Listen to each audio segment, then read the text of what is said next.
ಸುಮಾರು ಬಹುಶಃ 1082 ಅರ್ಜಿ ಟೋಟಲಾಗಿ. 1082 ಅರ್ಜಿಯಲ್ಲಿನೂ 802 ಜನ ಲೆಕ್ಕ ಹೇಳ್ತಿದ್ದಾರೆ.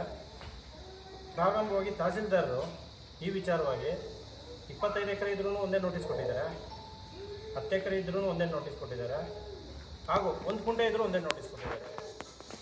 1082 ಜನಕ್ಕೂ ನೋಟಿಸ್ ಕೊಡಬೇಕಾಗಿತ್ತು. ಮೊದಲು ಅಧಿಕಾರಿಗಳು ತಪ್ಪು ಮಾಹಿತಿ ಕೊಟ್ಟು ರೈತರಿಗೆ ದಿಕ್ಕನ್ನು ತಪ್ಪಿಸಿದ್ದಾರೆ. ಆವತ್ತು ಇದೆಲ್ಲ ಆಯಿತು. ಬೆಳಗ್ಗೆ ಪೊಲೀಸರು ಭಾಳ ಸರ್ಕಾರ ವತಿಯಿಂದ ಅವರು ಬಂದಿದ್ದರು. ತಾಲೂಕು ಕಚೇರಿ ಎಲ್ಲ ಆಡಳಿತ ಎಲ್ಲ ಇಲ್ಲೇ ಇತ್ತು. ಅವತ್ತು ಪೊಲೀಸರು ಅಧಿಕಾರಿಗಳ ಇಬ್ಬರು ಸಹಕಾರದಿಂದ ನಮ್ಮ ರೈತರ ಅಭಿಪ್ರಾಯ ಮಂಡನೆ ಮಾಡೋಕ್ಕೆ ಬೆಳಗ್ಗೆ 10:00 ಸ್ಟಾರ್ಟ್ ಆಯಿತು. ಸಚಿವರು 10:00 ಬಂದರು. 10:00 ಬಂದಾಗ ಪ್ರತಿಯೊಂದು ರೂಮಲ್ಲಿ ಸಚಿವರು ಭಾಷಣ ಮಾಡೋವಂಥದ್ದು ಏನಿರಲಿಲ್ಲ. ಸಚಿವರು ಹೇಳಿದಂತೆ ಇಲ್ಲಿ ತಪ್ಪು ಮಾಹಿತಿ ಹೋಗಿದೆ ರೈತರಿಗೆ, ನಾನು ಸರ್ಕಾರದ ಪರವಾಗಿ ನಾನು ಮಾತಾಡಬೇಕಾಗ್ತದೆ ಅಂತ ಹೇಳಿದಾಗ ನಾವೆಲ್ಲ ತಾಳ್ಮೆಯಿಂದ ಸಚಿವರು ಮಾತನ್ನು ಆಲಿಸಿ ಅವ್ರಿಗೆ ಗೌರವ ಕೊಟ್ಟು ನಾವು ಅವಕಾಶ ಕೊಡ್ತೀವಿ. ಸಚಿವರು ಪ್ರತಿಯೊಂದು ರೂಮಲ್ಲಿ ಬೆಳಗ್ಗೆ 10:00 ಸ್ಟಾರ್ಟ್ ಮಾಡಿದ್ದು ಸಂಜೆ 5:30 ಗಂಟೆ ಅವರು ಭಾಷಣ ಮಾಡಿ ಪ್ರತಿಯೊಬ್ಬರನ್ನು ಮನವೊಲಿಸೋದಕ್ಕೆ ಕೆಲಸ ಮಾಡಿದ್ರು. ಆ ಸಂದರ್ಭದಲ್ಲಿ 6 ಗಂಟೆ 6:30 ಏನು ಮಾಡಿದ್ರು, ಪರ ಇರೋರ್ನಿಬ್ಬರನ್ನ ವಿರೋಧ ಇರೋರ್ನಿಬ್ಬರನ್ನ ಕೂತ್ಕೊಂಡು ಎಣಿಕೆ ಮಾಡಬೇಕಾಗಿತ್ತು. ಆ ಕೆಲಸ ಮಾಡಿಲ್ಲ ಸಚಿವರು. ಒಬ್ಬ ಸರ್ವಾಧಿಕಾರಿ ಧೋರಣೆ ತೋರಿದ್ರು. ಅವತ್ತು ಶೇಕಡವಾರು ನಮ್ಮ ಅಂಕಿ ಅಂಶಗಳ ಸಮೇತ ಬೆಳಗ್ಗೆಯಿಂದ ಸಂಜೆ ತನಕ ನಾವು ರಿಪೋರ್ಟ್ ತೊಗೊಂಡಿದ್ವಿ. 802 ಜನಕ್ಕೆ 802 ಜನಕ್ಕೆ ಬಹುಶಃ 630ರಿಂದ 650 ಗಂಟೆ ಪಿಂಕು ನಾವು ಕೊಡಲ್ಲ ಅಂತೇಳಿ ರೈತರು ಕೊಟ್ಟಿದ್ದಾರೆ. ಇನ್ನೂ ವೈಟು ಅವರು ಕೆಲವರು ಕೊಡ್ತೀನಿ ಅಂತೇಳಿ ಅಭಿಪ್ರಾಯ ಅವರು ಮಂಡನೆ ಮಾಡಿದ್ದಾರೆ. ನಾವು ಅದರಲ್ಲಿ ತಪ್ಪೇನಿಲ್ಲ. ಆಮೇಲೆ ಅದೆಲ್ಲ ಆದಾಗ ನಾವು ಸಚಿವರು ಕೊನೆಯ ಮೂಮೆಂಟಲ್ಲಿ 6:30 ಈ ಪರ್ಸನೇಜನ್ನು ಅವ್ರಿಗೂ ಮಾಹಿತಿ ಇತ್ತೇನೋ ಗೊತ್ತಿಲ್ಲ, ಈ ಥರ ಎಲ್ಲ ಮಾಡಿ ಕೊಡೋರು 364, ಕೊಡ್ದಿದ್ದವ್ರು 465 ಅಂತೇಳಿ ಡಿಕ್ಲೇರ್ ಮಾಡಿ ಹೊರಡ್ತಾರೆ. ಆ ಸಂದರ್ಭದಲ್ಲಿ ನಾವು ಬರೇಗೌಡರು ಇವತ್ತು ತಾಳ್ಮೆಯಿಂದ ಇರಬೇಕು. ಯಾವುದೇ ಕಾರಣಕ್ಕೂ ರೈತರು ಕುದುವೆಗೆ ಒಳಗಾಗಬಾರ್ದು, ಜಗಳ ಆಸ್ಪಾದನೆ ಕೊಡೋದು ಬೇಡ. ಒಬ್ಬ ಉಸ್ತುವಾರಿ ಸಚಿವರು ಬಂದು ಇಲ್ಲಿ ಶಾಸಕರು ಬಂದು ಒಂದು ಸಭೆ ಮಾಡವ್ರೆ, ಅವ್ರಿಗೆ ಗೌರವ ಕೊಡೋಣ ಅಂತೇಳಿ ಅವ್ರು ಹೇಳಿದ್ದು ಒಂದು ಮಾತಿಗೆ ನಾವು ಬೆಲೆ ಕೊಟ್ಟು, ಅವ್ರ ಮಾತಿಗೆ ಬೆಲೆ ಕೊಟ್ಟು ನಾವು ಎಲ್ಲರೂ ತಾಳ್ಮೆಯಿಂದ ಇದ್ವಿ.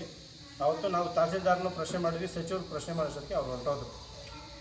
ತಹಸೀಲ್ದಾರರ ಪ್ರಶ್ನೆ ಮಾಡಿದಾಗ ನನಗೆ ಬರಲ್ಲ ಇದು ಬಂದು KD ಆಫೀಸರ್ ಮಾಡಿರೋದು, ಅವ್ರ ಹತ್ರ ತನಿಖೆ ಮಾಡಿಸಿ ನಾನು ರಿಪೋರ್ಟ್ ಕೊಡ್ತೀನಿ ಅಂತ ಒಪ್ಕೊಂಡ್ರು. ನಾವು ಆಯಿತು ಅಂತೇಳಿ ಸುಮ್ಮನೆ ಆಗೋದ್ವಿ. ಅದಾದ ಮೇಲೆ ನಿನ್ನೆ ಒಂದು ಹೇಳಿಕೆ ಕೊಡ್ತಾರೆ ಸಚಿವರು. ಅಲ್ಲಿ ಬಹುಶಃ ದುಡ್ಡು ಕೊಟ್ಟು ಹೇಳಿಕೆ ಕೊಟ್ಟವ್ರೆ, ಭೂಮಿ ದಾರಿಗಳು ಅಡ್ಡಿಪಡಿಸ್ತೀರಂತೆ ಬೆದರಿಕೆ ಹಾಕವ್ರೆ, ಅಲ್ಲಿಂದ ದುಡ್ಡು ಬರಲ್ಲ KDಗೆ, ನೀವು ಜಮೀನು ಕೊಟ್ಟಿದ್ದಾಗಲಿ ಅಂತೆಲ್ಲ ಹೇಳಿಕೆ ಕೊಟ್ಟವ್ರೆ. ತಾವುಗಳೇ ಬಂದು ಬೆಳಗ್ಗೆಯಿಂದ ಹಿಡಿದು ಸಂಜೆ ತನಕ ಪ್ರತಿಯೊಬ್ಬ ರೂಮ್ಗೆ ಹೋಗಿ ಭಾಷಣ ಮಾಡಿದರೆ ಅವತ್ತು ಅಲ್ಲಿ ರೈತರು ಪರಿವರ್ತನೆ ಆಗಿಲ್ವಾ? ಯಾಕೆ ರೈತರ ಮೇಲೆ ಇಷ್ಟು ದ್ವೇಷ ನಿಮಗೆ? ಇವತ್ತು ಪಾಪ ಕೆಲವು ಸಹಚರರು ನಮ್ಮ ಮೇಲೆ ಆರೋಪ ಮಾಡೋರು. ಅರಕೆರೆಯಲ್ಲಿ ಒಬ್ಬ ಹುಡುಗ ಚಂದ್ರಣ್ಣವ್ರನ್ನವರು 14 ವರ್ಷದ ಹುಡುಗ, ಅವ್ರಿಗೆ 1,500 ರೂಪಾಯಿ ದುಡ್ಡು ಕೊಟ್ಟು ಪಿಂಕ್ ಮಾಡುವಂತ ಹೇಳಿ ಕಳಿಸೋರೆ ಅವ್ರು ಚಿಕ್ಕಪ್ಪಂದು ಅಂತ ಹೇಳಿಕೆ ಕೊಟ್ಟವ್ರೆ. ನಾವೇನು ಚುನಾವಣೆ ನಡೆಸ್ತಾ ಇದ್ದೀವಾ? ನಾವೇನು ಚುನಾವಣೆ ನಡೆಸ್ತಾ ಇಲ್ಲ. ನಾವೇನು ಇಲ್ಲಿ MLA ಆಗಬೇಕಾಗಿಲ್ಲ, ಇಲ್ಲ ಜಿಲ್ಲಾ ಪಂಚಾಯತ್ ನಿಲ್ಬೇಕಾಗಿಲ್ಲ, ಇಲ್ಲ MP ನಿಲ್ಬೇಕಾಗಿಲ್ಲ. ಇದು ನಮ್ಮ ಭೂಮಿ ನಾವು ಉಳಿಸ್ಕೊಳಕ್ಕೋಸ್ಕರ ನಾವು ಮಾಡಿತ್ತು ಒಂದು ಸಚಿವರು ಒಂದು ಅಭಿಪ್ರಾಯದಂತೆ ನಾವು ಮಾಡಿರೋದಷ್ಟೇ.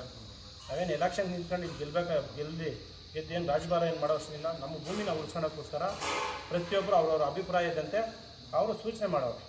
ಅದಕ್ಕೆ ತಕ್ಕಂತೆ ಅವತ್ತು ಏನು ಹೇಳಿದರು, 25ನೇ ತಾರೀಕು ಶೇಕಡವಾರು ರೈತರು ವಿರೋಧ ಇದ್ದಲ್ಲಿ ನಾನು ಪರ್ಯಾಯವಾಗಿ ಬೇರೆ ಕಡೆ ಮಾಡೋವಂಥ ಕೆಲಸ ಮಾಡ್ತೀವಂತೆ ಹೇಳಿಕೆ ಕೊಟ್ಟಿದ್ದಾರೆ. ಅದ್ರ ಪ್ರಕಾರ ಅವರು ನಡ್ಕೊಳ್ಳಿ. ನೆನ್ನೆ ಹೇಳಿದ್ದಾರೆ ರೈತರ ಬಗ್ಗೆ ಏನು ಉಪ್ಪು ಹುಳಿ ಖಾರ ಅಂತ. ನಾವು ತಿನ್ನೋದು ಏನು ಸಿಹಿ ತಿಂದು ಬದುಕೋಕ್ಕಾಗಲ್ಲ. ಪ್ರತಿನಿತ್ಯ ನಮ್ಮದು ಆಹಾರ ಪದ್ಧತಿನೇ ಉಪ್ಪು ಹುಳಿ ಖಾರನೇ. ಇದ್ರ ಮಾತಿನ ಮರ್ಮ ನೀವೇ ಅರ್ಥ ಮಾಡ್ಕೊಬೇಕು. ಆಮೇಲೆ ಇನ್ನೊಂದು ವಿಚಾರ ಪ್ರಸ್ತಾಪ ಮಾಡೋರೆ, ಇಲ್ಲಿ ಬಹುಶಃ ಲೇಔಟ್ಗಳ ಬಗ್ಗೆ ಪ್ರಸ್ತಾಪ ಮಾಡವ್ರೆ. ಈಗ ರೈತರು ಒಂದು ಮದುವೆ ಮಾಡಬೇಕಾಗ್ತದೆ, ಒಂದು ಮನೆ ಕಟ್ಟಬೇಕಾಗ್ತದೆ, ಏನೋ ಅರ್ಧ ಎಕರೆ 1 ಎಕರೆ ಕೊಟ್ಟಿರ್ಬೋದು ಲೇಔಟ್ಗಳಿಗೆ, ನಾವು ಇಲ್ಲ ಅಂತ ಹೇಳ್ತಾ ಇಲ್ಲ. ಆದರೆ ಲೇಔಟ್ಗಳಿಗೆ ಮಾಡಿದ ಕಡೆ ಎಲ್ಲ ನೀವು ಕೈಗಾರಿಕೆಗಳು ಮಾಡಿದ್ದೀರಾ? ಇಡೀ ರಾಜ್ಯದಲ್ಲಿ ಎಲ್ಲೆಲ್ಲಿ ಲೇಔಟ್ ಮಾಡಿದ್ದೀರಾ ಅಲ್ಲೆಲ್ಲ ನೀವು ಕೈಗಾರಿಕಾ ಪ್ರದೇಶ ಘೋಷಣೆ ಮಾಡಿದ್ದೀರಾ? ಏನು ಅಷ್ಟು ಆಸಕ್ತಿ ಏನು ಜಮಕೋಟೆ ಭಾಗದಲ್ಲಿ? ನಾವೇನೇನು ದಿಬ್ಬೂರಳ್ಳಿ ಕಡೆ ತಾವು ರೈತರು, ನಾವು ಅಲ್ಲಿನ ರೈತರು ಕಿತ್ಕೊಂಡು ನಾವು ಮಾಡಂತ ಹೇಳ್ತಾ ಇಲ್ಲ. ಅಲ್ಲೊಂದು ಸುದ್ದು ಫ್ಯಾಕ್ಟ್ರಿ ಇತ್ತು, 900 ಎಕರೆ ಇತ್ತು. ಅದು ಈಗ ನಿಮ್ಮ ತಾಲೂಕು ಆಡಳಿತದ ಪ್ರಕಾರನೇ ಇದೆ. ಅದನ್ನು ಮಾಡಿ ಅಂತ ನಾವು ಹೇಳಿದ್ವಿ. ಅದನ್ನು ಬಿಟ್ಟರೆ ನಾವೇನು ರೈತರನ್ನ ಕಿತ್ಕೊಂಡು ಮಾಡಿ ಅಂತ ನಾವೇ ಅಲ್ಲಿ ಹೇಳಿಲ್ಲ. ಆಮೇಲೆ ಗ್ರೀನ್ ಬೆಲ್ಟ್ ವಿಚಾರ ಮಾತಾಡೋದು, ತಾವು ನಿಮ್ಮನ್ನು ಕೈ ಮುಗಿದು ಕೇಳ್ಕೊಂತ ಇದ್ದೀವಿ, ನೀವು ಆದಷ್ಟು ಬೇಗ ಗ್ರೀನ್ ಬೆಲ್ಟ್ ಅಂತೂ ಮಾಡಿ. ನಾವು ನಿಮ್ಮ ಪಾದ ತೊಳೆದು ಪೂಜೆ ಮಾಡ್ತೀವಿ. ಯಾಕಂದರೆ ನಮ್ಮ ರೈತರು ಉಳಿಬೇಕಿಲ್ಲಿ.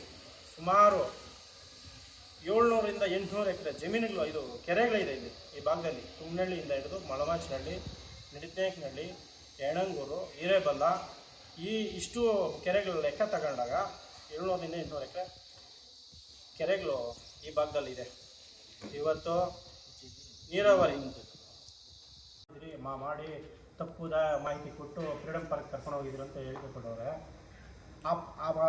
ಇದು ಮ್ಯಾಪ್ ಮಾಡಬೇಕಾದ್ರೆ ನಮ್ಮ ಕೈಯಲ್ಲಿ ಆಗಲ್ಲ. ನಾವು ರೈತರೆಲ್ಲ ಮುಗ್ದ್ರು, ನಮ್ಗೆ ಆ ಮ್ಯಾಪ್ ಮಾಡೋದು ನಮ್ಗೇನಂತೆ ಗೊತ್ತಿಲ್ಲ. ಈ ನಮ್ಮೂರು ಸರ್ವೆ ನಂಬರ್ಗೆ ಸರಿಯಾಗಿ ಮಾಹಿತಿ ಗೊತ್ತಿರಲ್ಲ. ಆ ಸರ್ವೆ ಮಾಡಿರೋ ಯಾರು ಅನ್ನೋದು ನಿಮ್ಗೆ ಗೊತ್ತಿರ್ತದೆ, ನಮ್ಗೆ ಗೊತ್ತಿರಲ್ಲ. ನಿಮ್ಮ ಸರ್ಕಾರ ತನಿಖೆ ಮಾಡಿಸಿ ಅವ್ರ ವಿರುದ್ಧವಾಗಿ ಕಾನೂನು ಕ್ರಮ ತಗೊಳ್ರಿ, ನಮ್ಮದೇನು ಅಭ್ಯಂತರ ಇಲ್ಲ. ಅದನ್ನು ರೈತರ ಮುಖಂಡರ ಮೇಲೆ ಹೇಳಿದ್ರೆ ಅದು ಒಳ್ಳೆ ಬೆಳವಣಿಗೆ ಅಲ್ಲ. ಈ ತಪ್ಪು ಮಾಹಿತಿ ಯಾರು ಕೊಟ್ಟವರೋ ನಮ್ಗೆ ಗೊತ್ತಿಲ್ಲ. ಅದನ್ನು ನೀವು ಯಾವುದು ಒಳ್ಳೇದು ಯಾವುದು, ಕೆಟ್ಟದ್ದು ಯಾವುದು, ಯಾರು ಸರಿ ಹೇಳ್ತಿದ್ದಾರೆ, ಯಾರು ತಪ್ಪು ಹೇಳ್ತಿದ್ದಾರೆ ಅದನ್ನು ಪರಿಶೀಲನೆ ಮಾಡಿ ನೀವು ಮುಂದೆ ಮಾತಾಡಬೇಕಾದ್ರೂ ಅಷ್ಟೇ ಗಾಳಿಯಲ್ಲಿ ಗುಂಡೆ ಹೊಡೆಯೋದು ಬೇಡ. ಅರ್ಥಪೂರ್ಣವಾಗಿ ಏನು ಮಾಹಿತಿ ತೊಗೊಳ್ರಿ. ಮಾಹಿತಿ ತೊಗೊಂಡು ನೀವು ಮಾತಾಡೋದು ಒಳ್ಳೇದು. ಈಗ ನೋಡಿ, ಸಾಕ್ಷಿ ಸಮೇತ ನಾವು ಪಾಪ ನಮ್ಮ ಹುಡುಗನ ಕರೆಸಿದ್ವಿ. ಅವ್ರನ್ನೂ ಪಾಪ ಅವ್ರು ಇನ್ನೂ 16 ವರ್ಷ, ಅವ್ರಿಗೇನು ಗೊತ್ತೇ ಇಲ್ಲ ವಿಚಾರಗಳು.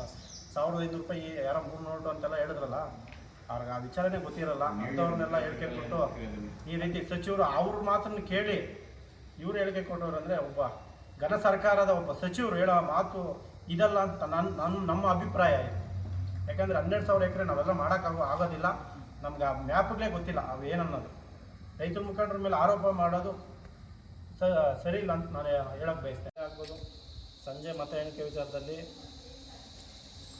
ಇಬ್ಬರನ್ನೂ ಕೂತ್ಸ್ಕೊಂಡು ಮಾಡಿದ್ದಿದ್ರೆ ನಮಗೆ ಒಂದು ತೃಪ್ತಿ ಆಗ್ತಾಯಿತ್ತು. ಅವರು ಆ ಕೆಲಸ ಮಾಡಲಿಲ್ಲ. ಯಾಕಂದರೆ ಅವರಿಬ್ಬರು ಇಲ್ಲಿ ಕಡೆ ಇಬ್ಬರು ಮಾಡಿದ್ದಿದ್ರೆ ನಾವು ಯಾವುದೇ ಕಾರಣಕ್ಕೂ ಅವ್ರನ್ನ ಪ್ರಶ್ನೆ ಮಾಡ್ತಾನೇ ಇರಲಿಲ್ಲ.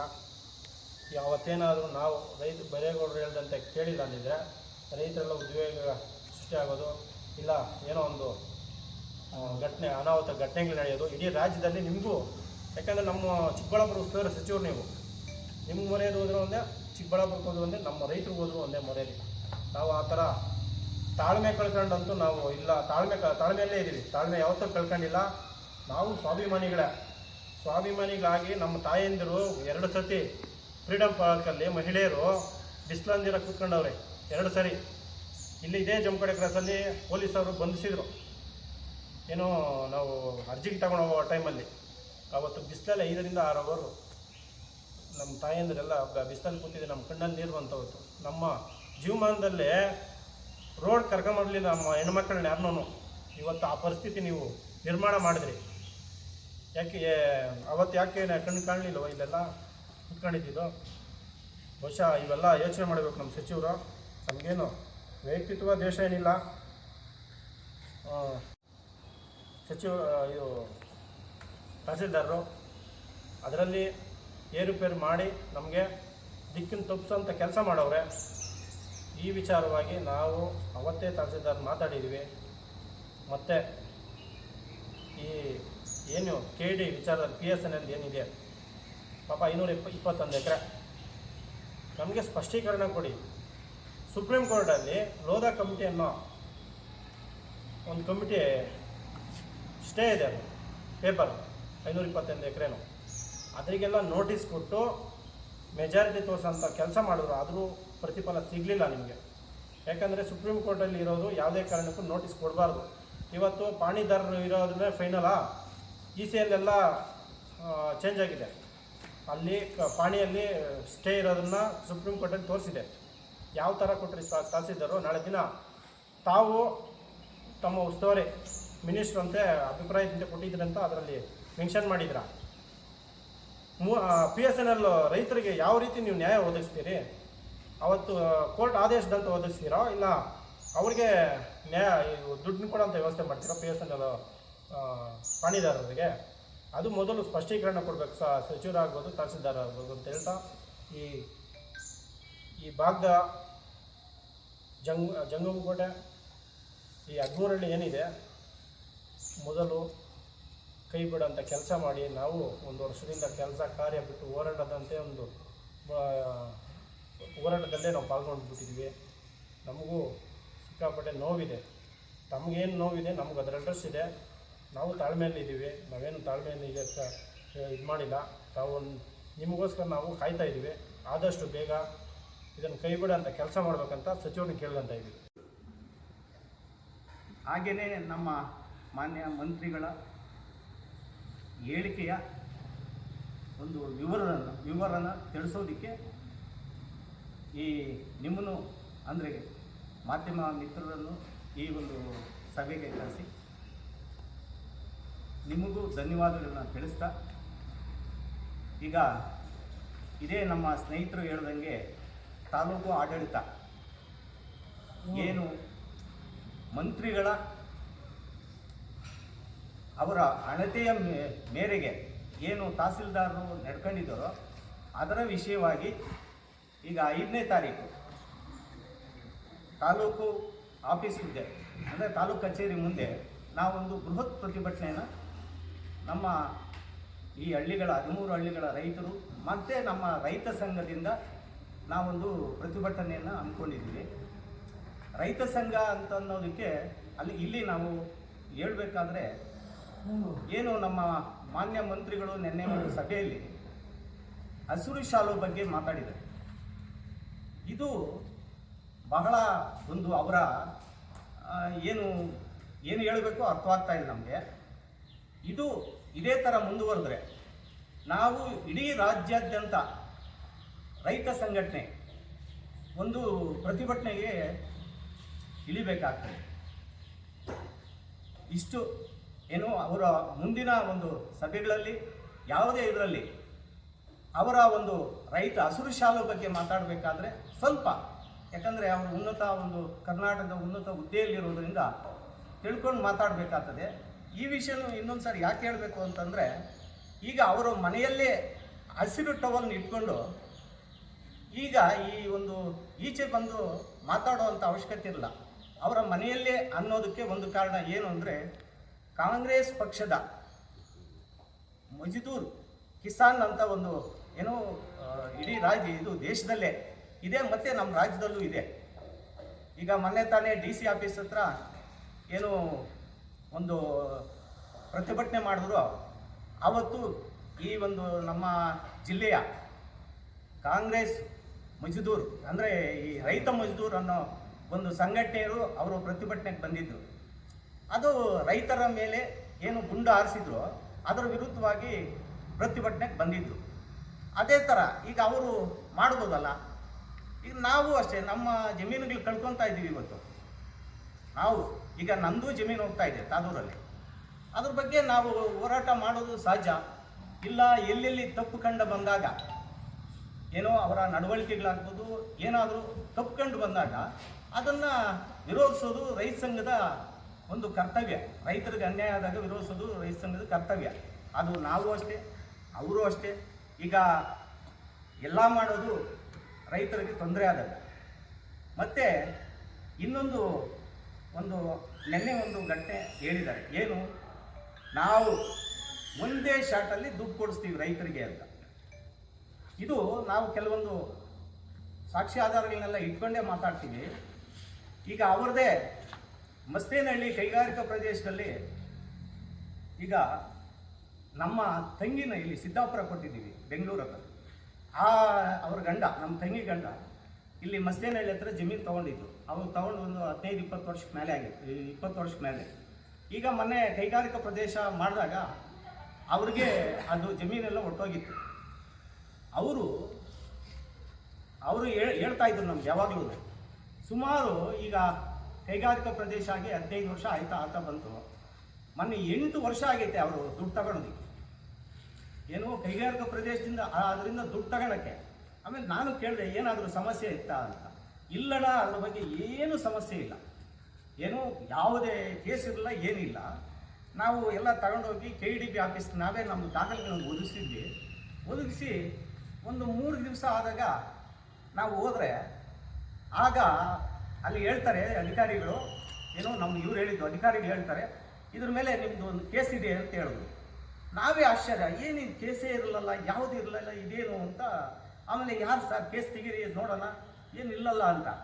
ಯಾರು ಬ್ಯಾಡ್ದಿದ್ದವ್ರ ಹತ್ರ ಕೇಸುಗಳಾಗ್ತದೆ. ಈ ಥರ ಕೇಸುಗಳು ನಮ್ಮ ಹತ್ರ ಸುಮಾರು, ಈಗ ನಾವು ಹೋರಾಟಕ್ಕೆ ಇಳಿದ ಮೇಲೆ ಒಂದು 100 ಕೇಸ್ ಬಂದಿದೆ. ಏನು ನಮ್ಮ ಸಂಬಂಧ ಇದ್ದವರೆಲ್ಲ ಕೇಸ್.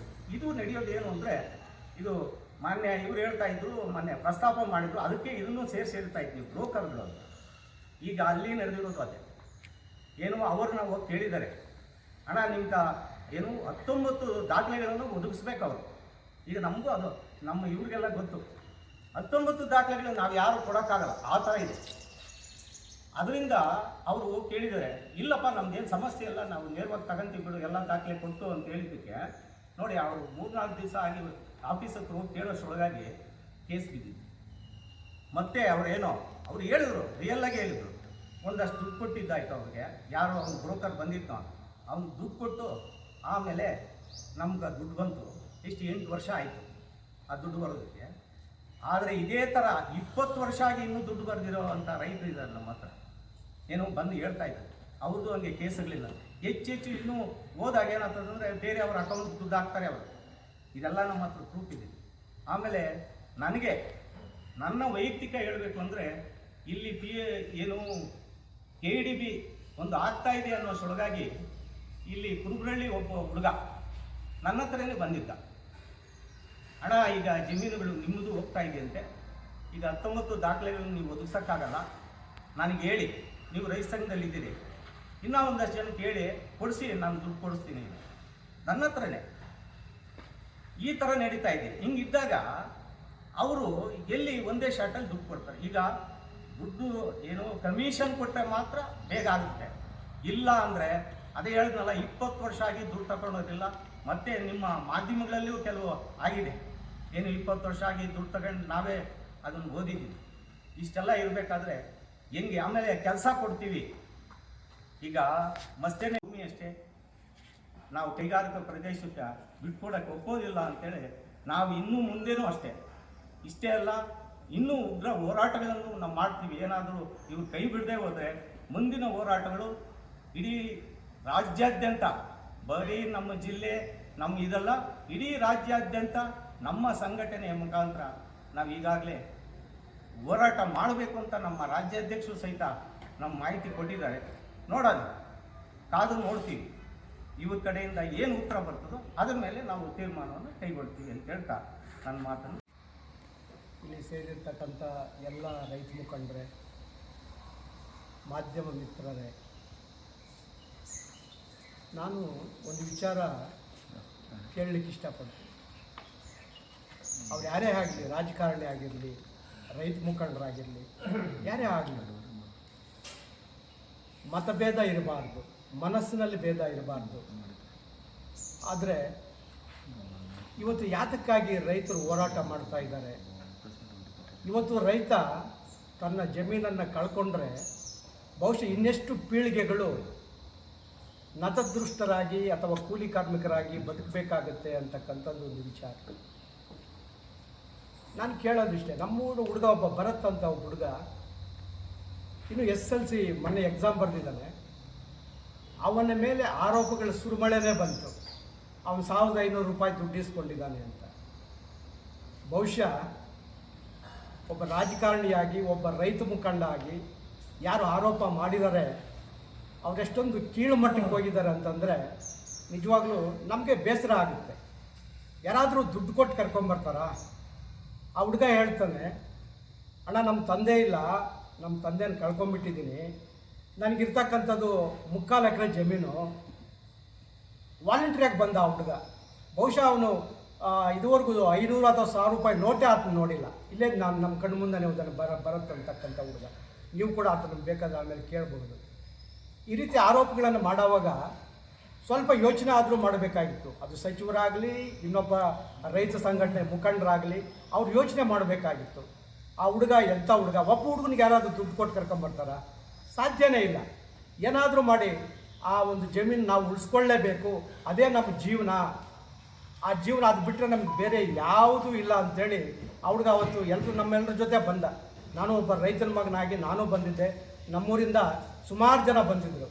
ಎಲ್ಲ ವಾಲಂಟಿಯರಾಗಿ ಬಂದಿದ್ದರು. ಯಾರನ್ನವರ ಬಲವಂತವಾಗಿ ಅಥವಾ ಬೇರೆ ವೆಹಿಕಲ್ಗಳಲ್ಲಿ ಕರ್ಕೊಂಬರೋದಾಗಲಿ, ಬಹುಶಃ ಸಚಿವರಾಗಲಿ ಅಥವಾ ಇನ್ನೊಬ್ಬ ರೈತ ಮುಖಂಡರಾಗಲಿ ಅವರು ಪೂರ್ವಗ್ರಹ ಪೀಡಿತರಾಗಿದ್ದಾರೆ ಅಂತೇಳಿ ನಾನು ಭಾವಿಸಿದ್ದೀನಿ. ಆ ಪೂರ್ವಗ್ರಹ ಪೀಡಿತರು ಯಾಕಾಗಿದ್ದಾರೆ ಅಂದರೆ, ನಮ್ಮ ಪ್ರಜಾಪ್ರಭುತ್ವ ವ್ಯವಸ್ಥೆಯಲ್ಲಿ ಅವ್ರಿಗೆಲ್ಲ ಗೊತ್ತು ಹಿಂದಿನಿಂದ ಯಾವ ರೀತಿ ಓಟ್ ಹಾಕ್ಸ್ಕೊಳ್ತಾರೆ, ಯಾವ ರೀತಿ ಅವರಿಗೆ ಮದಮಾಂಸಗಳನ್ನು ಕೊಡ್ತಾರೆ, ಯಾವ ರೀತಿ ಅವರಿಗೆ ದುಡ್ಡು ಕೊಡ್ತಾರೆ. ಈಗೆಲ್ಲ ಮಾಡಿ ಈ ಪ್ರಜಾಪ್ರಭುತ್ವದ ವ್ಯವಸ್ಥೆಯನ್ನು ಕೆಡಿಸ್ಬಿಟ್ಟಿದ್ದಾರಲ್ಲ, ಬಹುಶಃ ಅದೇ ಅವ್ರ ತಲೆಯಲ್ಲಿ ಇನ್ನೂ ಆ ಹುಳ ಬಿಟ್ಟಂಗಿದೆ. ಇವತ್ತು ಕೂಡ ರೈತರು ಇದೇ ಮಾಡಿರ್ತಾರೆ ಅಂತೇಳಿ. ರೈತರಿಗಾಗಲಿ, ರೈತ ಮುಖಂಡರಿಗಾಗಲಿ ಅಂಥದ್ದರ್ದು ಯಾವುದೂ ಇಲ್ಲ. ಅವ್ರ ಜಮೀನನ್ನು ಉಳಿಸ್ಕೊಬೇಕು ಅನ್ನೋದು ಒಂದು ದರ್ದು ಬಿಟ್ಟರೆ ಬೇರೆ ಯಾವುದೋ ಆಶೆಗಾಗಲಿ, ಆಕಾಂಕ್ಷೆಗಳಿಗಾಗಲಿ ಯಾವುದಕ್ಕೂ ಅವ್ರು ಒಳಗಾಗಿಲ್ಲ. ಹಂಗಾಗಿ ಸಚಿವರು ಅಥವಾ ರೈತ ಮುಖಂಡರು ಒಂದು ಜವಾಬ್ದಾರಿ ಸ್ಥಾನದಲ್ಲಿರ್ತಕ್ಕಂಥವರು ನಾವು ಮಾತಾಡೋದಕ್ಕೆ ಮೊದಲು ನಾವು ಸ್ವಲ್ಪ ಯೋಚನೆ ಮಾಡಬೇಕಾಗುತ್ತೆ. ಯೋಚನೆ ಮಾಡಿದ್ರೆ, ಯಾಕೆಂದರೆ ಮಾಡಿದವರು ಅವರೇ, ರೈತರ ಅಭಿಪ್ರಾಯ ಕೇಳಬೇಕು ಅಂದವರು ಅವರೇ, ಮತ್ತು ರೈತರನ್ನು ದಿಕ್ಕು ತಪ್ಪಿಸಿದವರು ಅವರೇ ಅವತ್ತಿನ ಆ ಮೀಟಿಂಗ್ನಲ್ಲಿ. ಯಾಕೆಂದರೆ ಪ್ರತಿ ರೂಮ್ಗೂ ಹೋಗಿದ್ದಾರೆ. ಪ್ರತಿ ರೂಮ್ಗೂ ಹೋಗಿ ಹೇಳುವಂಥ ಅವಶ್ಯಕತೆ ಇರಲಿಲ್ಲ, ಅಲ್ಲಿ ಭಾಷಣ ಮಾಡುವಂಥ ಅವಶ್ಯಕತೆ ಇರಲಿಲ್ಲ. ಏನಾದರೂ ಇರ್ತಾರೆ ಸರ್ ಭಾಷಣ ಮಾಡೋವಂಥ ಅವಶ್ಯಕತೆ? ರೈತರನ್ನು ದಿಕ್ಕು ತಪ್ಪಿಸಿದ ಅವರೇ. ನಿಮಗೆ ಉದ್ಯೋಗ ಸಿಗುತ್ತೆ, ನಿಮಗೆ ಇನ್ನೊಂದೇನೋ ಒಳ್ಳೆ ದುಡ್ಡು ಕೊಡ್ತೀವಿ, ಆಸೆ ಆಕಾಂಕ್ಷೆಗಳನ್ನು ತೋರಿಸೋದು ಕೂಡ ಅವರೇ.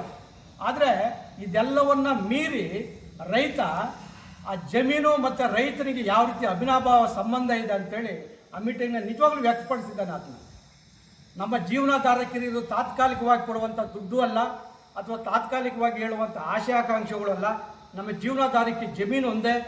ನಮ್ಮ 100,000 ವರ್ಷ ನಾವು ಅದರಲ್ಲೇ ಬದುಕಬೇಕು, ನಮ್ಮ ಸಂತತಿ ಅದರಲ್ಲೇ ಬದುಕಬೇಕು ಅಂತಕ್ಕಂಥದ್ದನ್ನು ಅವ್ರು ಅರ್ಥ ಮಾಡ್ಕೊಂಡಿದ್ದಾರೆ. ಹಾಗಾಗಿ ಇವತ್ತು ನಾನು ಭರತನ್ನ ಹುಡುಗನ್ನ ಕರ್ಕೊಂಬರ್ಬೇಕಾಯ್ತು.